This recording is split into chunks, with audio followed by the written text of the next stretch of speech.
नमस्कार। आयुक्तालय के यूट्यूब चैनल ज्ञान सुधा पर आप सभी का स्वागत और अभिनंदन। ज्ञान सुधा पर हम सतत विभिन्न परीक्षाओं हेतु महत्वपूर्ण सामग्री जुटाने का प्रयास कर रहे हैं। इसी क्रम में हम हिंदी भाषा, साहित्य और काव्यशास्त्र के विविध पक्षों का अध्ययन कर रहे हैं। इसी क्रम में हम बात कर रहे हैं कबीर ग्रंथावली की, जो कि न केवल असिस्टेंट प्रोफेसर हिंदी परीक्षा के पाठ्यक्रम में समावेशित है, वरन नेट और सेट साथ ही स्नातकोत्तर कक्षाओं की भी विषय वस्तु है। कबीर ग्रंथावली पर बात करते हुए हम कबीर के विभिन्न पक्षों पर भी सतत चर्चा कर रहे हैं। हम कबीर के काव्य पक्ष को देख चुके हैं। हम जानते हैं कि कबीर ने साखी, सबद और रमेनी 3 रूपों में अपने ग्रंथ लिखे हैं, अपने पद लिखे हैं, अपने साखियां लिखी हैं। और कबीर कहते हैं कि मसी कागद छुयो नहीं, लेकिन उनके रूप जो है साखी, सबद और रमेनी 3 काव्य रूप हैं। ये ग्रंथ नहीं, ग्रंथ तो धर्मदास उनके जो शिष्य रहे हैं उन्होंने बीजक नाम से संकलित किया है। कबीर की भक्ति पद्धति को देखें तो उनमें हम वैष्णव भक्ति साधना को भी देख सकते हैं, और वहाँ नाथ पंथियों का भी प्रभाव है, सिद्धों का भी प्रभाव है। और कबीर वाणी में सभी के प्रति अगाध श्रद्धा एक तरह से प्रकट हुई है। वहाँ पर नारदीय भक्ति में भी श्रद्धा दिखाई देती है, तो शोड़ा भक्ति में भी वहाँ श्रद्धा दिखाई देती है। और वो इस तरह ब्रह्म सत्य, जगन मिथ्या की धारणा और जल तरंग न्याय के दृष्टांत को भी वो जानते हैं।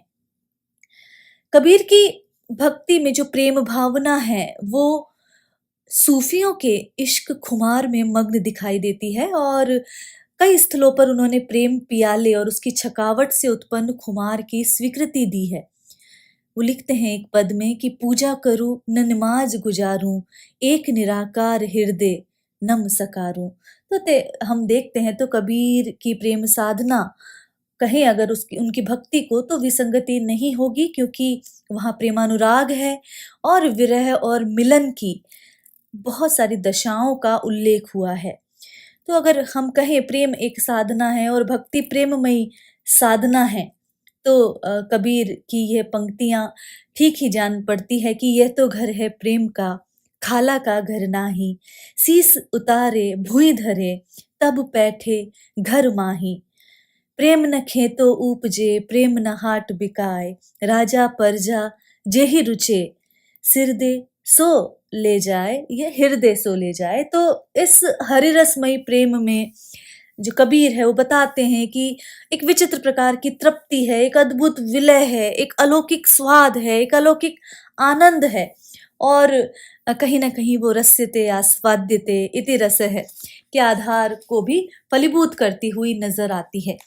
हमने बीते पदों में भी देखा कि जो कबीर के पद हैं वहाँ वो दुरूह इसलिए हो जाते हैं, कठिन इसलिए हो जाते हैं कि वहाँ पारिभाषिक शब्दावली आ जाती है, और उस पारिभाषिक शब्दावली में षट चक्रों का विशेष उल्लेख, जो कि पिछले पद में भी हमने देखा, और षट चक्र हठयोग साधना से आया है, नाथ पंथ के प्रभाव से आया है। और हमें विदित है कि हठयोग साधना में जो कुंडलिनी है उसमें यदि हम देखें तो कैसे कुंडलिनी ऊर्ध्व गमन करती है और किस प्रकार षट चक्र वेदती है, एक एक चक्र को साधती है, और उसमें मूलाधार, स्वादिष्ठान, मणिपुर, अनाहत, विशुद्ध और आज्ञा, इन षट चक्रों का सूक्ष्म विवेचन हुआ है। और कबीर की वाणी में भी हम इन्हीं चक्रों को देखते हैं।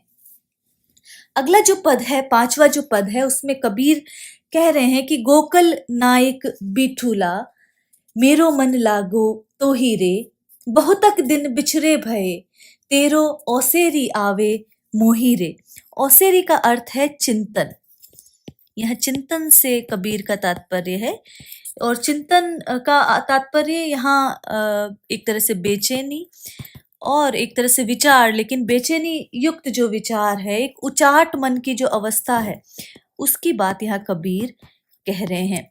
तो गोकल नायक बिठूला, बिठूला विठल शब्द के लिए प्रयुक्त हुआ है यदि हम देखें तद्भव में, और ये कृष्ण के लिए महाराष्ट्र में इनका इस नाम से जाना जाता है और ये एक अवतार हुए हैं कृष्ण का। यदि देखें तो भगवान विट्ठल के नाम से वहाँ पर जाना जाता है और कहा जाता है कि महाराष्ट्र के पंढरपुर में साक्षात रहते हैं।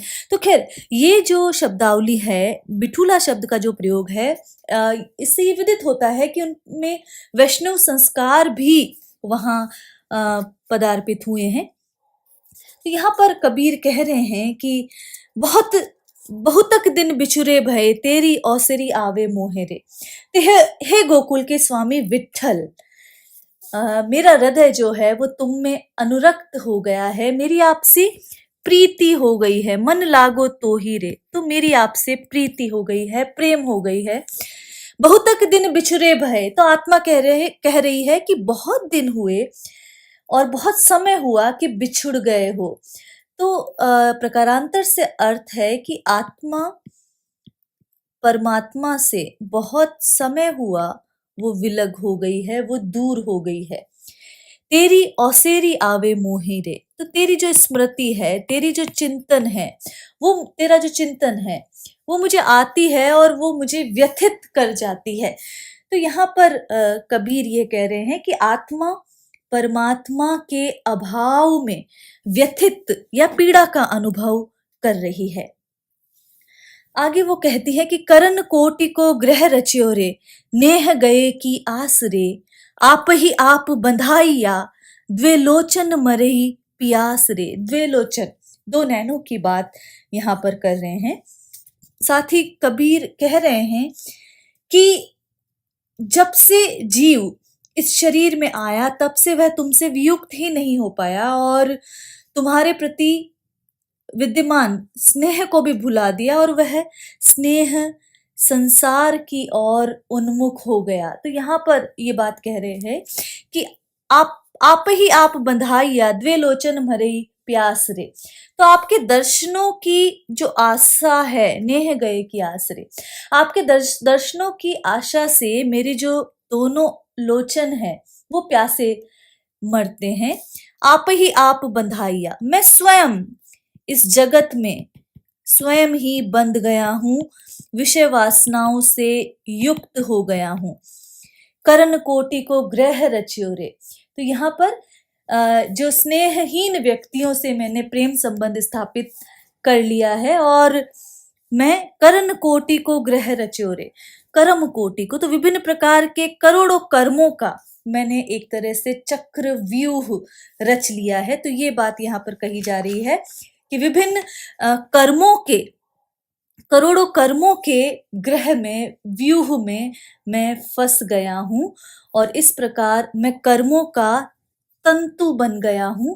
तो इसलिए और मेरा नेह जो है तुमसे अलग हो गया है और मैंने संसार की ओर मैं उन्मुख हो गया हूं, तो तुमसे वियुक्त हो गया हूं और साथ ही तुम्हारे प्रति विद्यमान जो मेरे हृदय में स्वाभाविक स्नेह था मैंने उसको भी भुला दिया और वो जो स्नेह है कहाँ हो गया, संसार की ओर उन्मुख हो गया। तो ये बात यहाँ पर कबीर कह रहे हैं।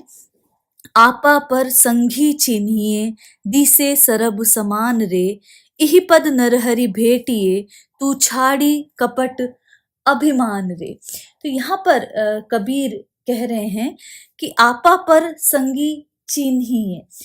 तो यहाँ पर कबीर यह कह रहे हैं कि वह सर्वत्र व्यापी प्रभु सबको समान रूप से दृष्टिगत होता है तथा जिस रूप में वो सृष्टि के कण कण में व्याप्त है उसी भांति स्वयं में भी, अतः अपने भीतर ही प्रभु को खोजने की चेष्टा होनी चाहिए। आपा पर संगी चीनी, अपने ही भीतर उस प्रभु को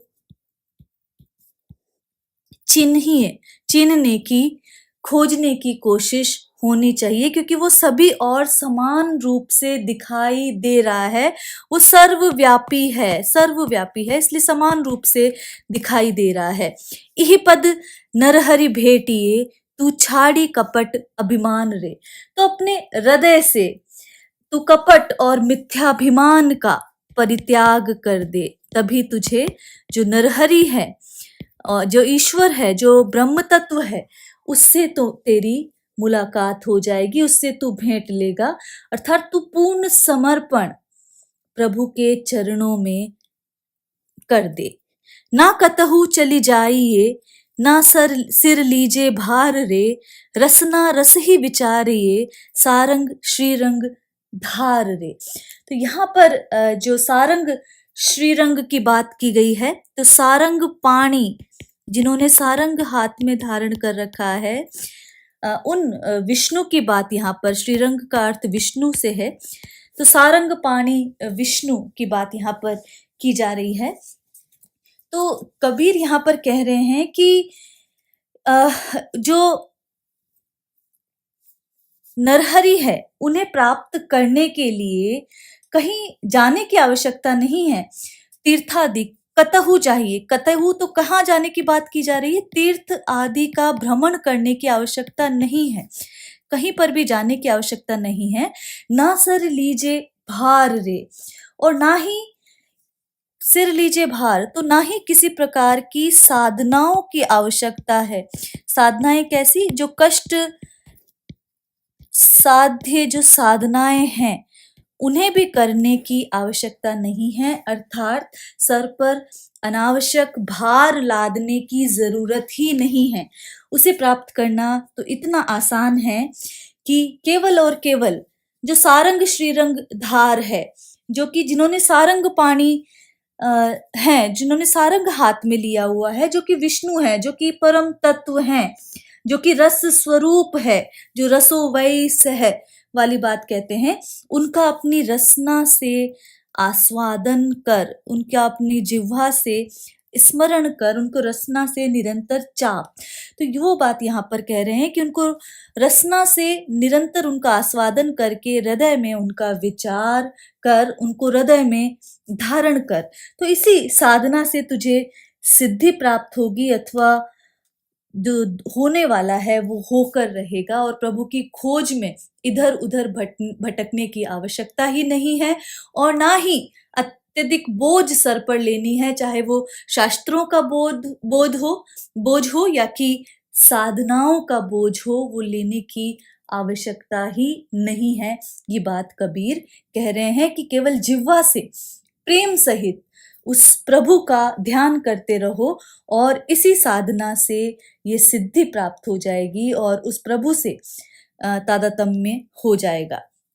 साधम सिद्धि ऐसो पाइए, किवा होई महोई रे, जे दिठ ज्ञान ना उपजे, तो अहटी रहे जिन कोई रे।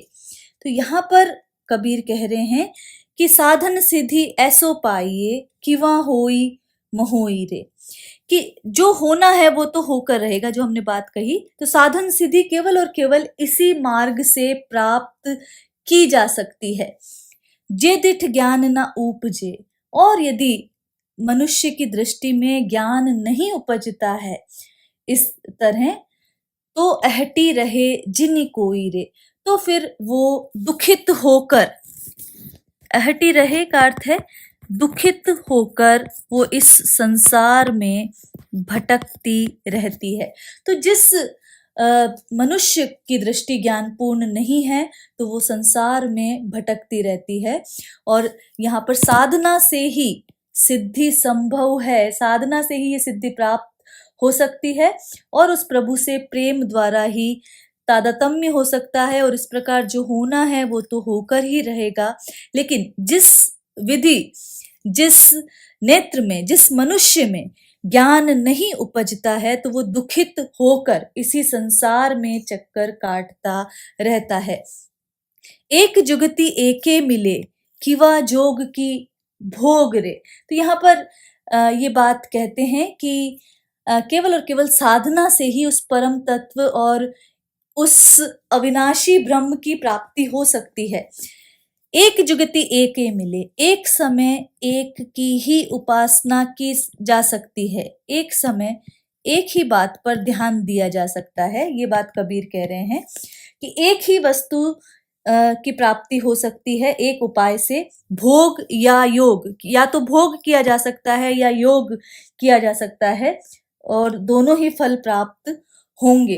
तो यहाँ पर कबीर ये कह रहे हैं कि एक समय में एक ही साधना की जा सकती है, भोग की अथवा योग की, और योग और भोग का असंपृक्त होना वांछनीय है, जरूरी है। ये बात कबीर कह रहे हैं कि राम नाम की सिद्धि होने पर भोग और योग दोनों ही प्राप्त होंगे। ये बात कबीर यहाँ पर कहना चाह रहे हैं कि राम नाम जपने से दोनों ही फल, इन दोनों फल पाइए, राम नाम सिद्धि जोग रे। कि राम नाम की साधना से, जपने से ये सिद्धि प्राप्त हो जाती है कि योग और भोग दोनों का आनंद प्राप्त होता है। तो इसका भावार्थ है कि यदि मनुष्य कुंडलिनी को जागृत कर दे और षट चक्रों को बेधता हुआ, उन्हें साधता हुआ ब्रह्मरंध्र में पहुंचा दे, तो वहां से जो अमृत झरता है और तो उसका पान करके वह अमर हो जाता है, मुक्त हो जाता है। तो इस प्रकार जो योग और भोग दोनों हो जाता है।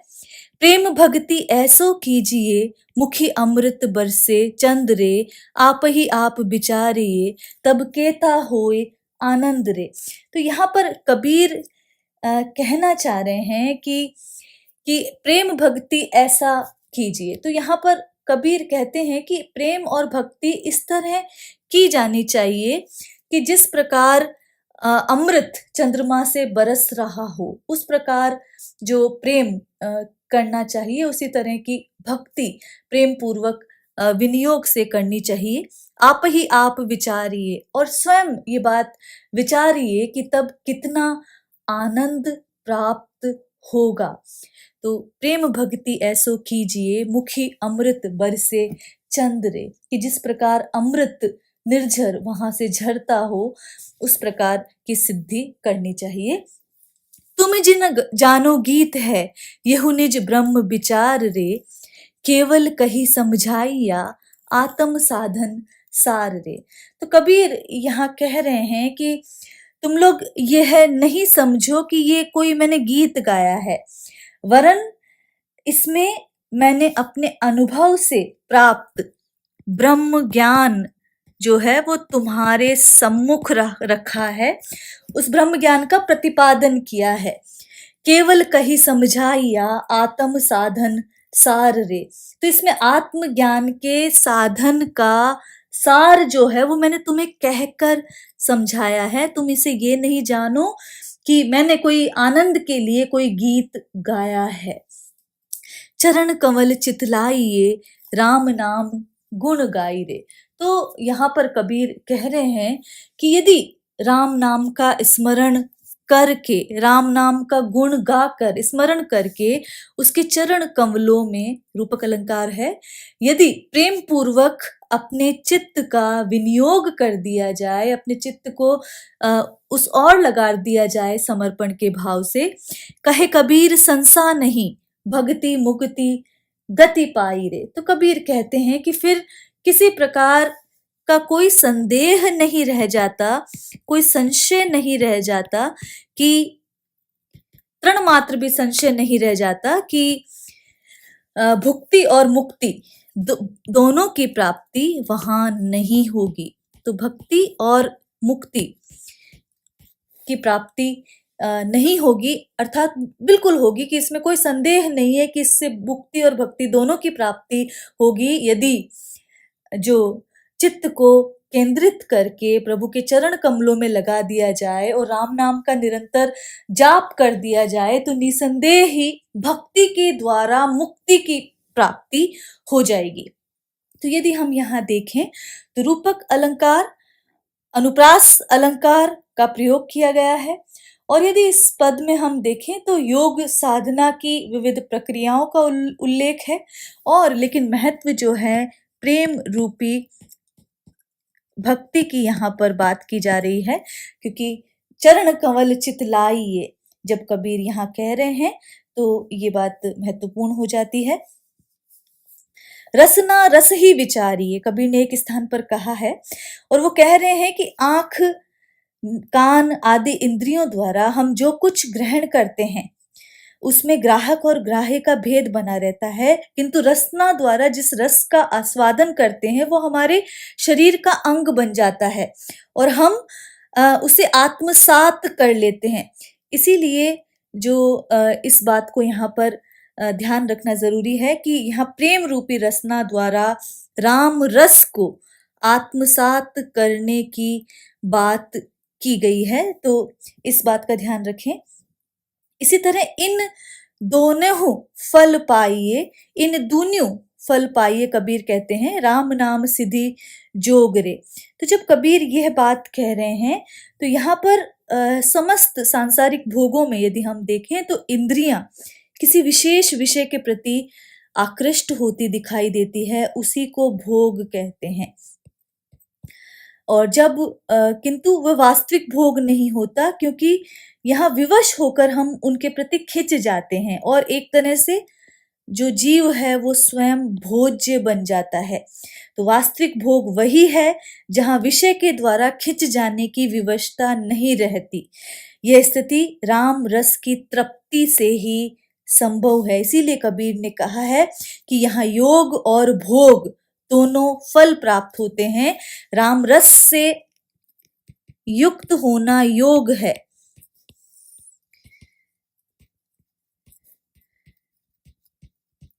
और विवशता के बिना, वहां किसी प्रकार का खिंचाव नहीं है, वो खींच नहीं रहा है, तो विवशता के बिना